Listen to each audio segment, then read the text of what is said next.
Good afternoon, Milton.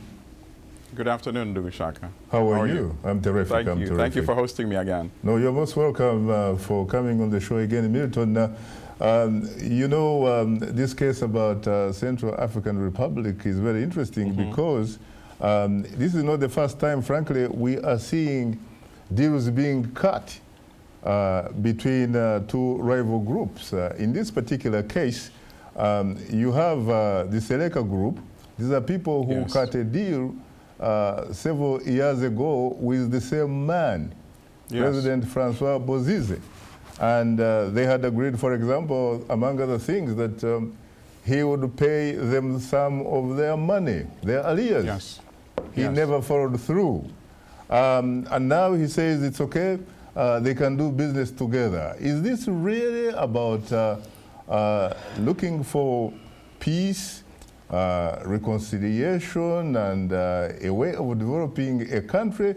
Or is it about groups, frankly, simply trying to share power in terms of offices, really? Sharing positions in government, really? Well, certainly, Shaka, that's what it sounds like. It sounds like almost like a mafia turf war.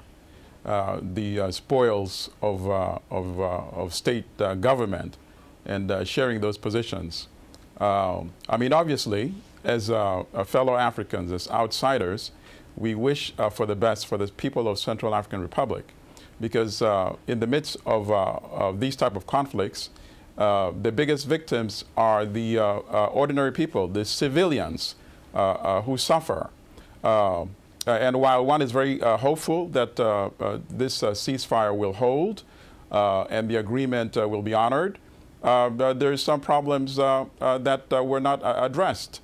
For example, who will protect the members of the Government of National Unity? Is it going to be the National Army, which is controlled by Bozize, or are elements of the Seleka rebels going to be involved in enforcing security as well? So in the absence of a neutral force to guard the members of the Government of National Unity, you can almost predict that at some point a crisis is going to materialize. And also missing from this equation is actually individuals such as the guest that you have in the studio with you. This is a very critical and important voice, the civil society, the people who are not directly involved in the armed conflict, but who may actually constitute the majority of the people in the Central African Republic.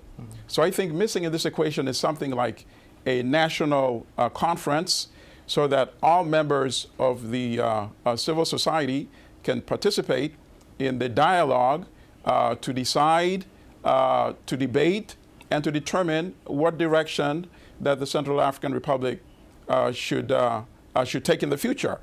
And then to exercise sovereignty over Central African Republic. Because as we know, in addition to the Seleka forces, who undoubtedly must also have elements and fighters from neighboring countries. Because as we know, there's so many freelance guerrilla fighters in the region. How will the issue of getting some of them to leave the country so then the Central African Republic can address and control its own sovereignty and destiny? That is missing in this negotiation. So while one is very hopeful and we pray for the best for the people of the Central African Republic, there are too many issues that have not been addressed.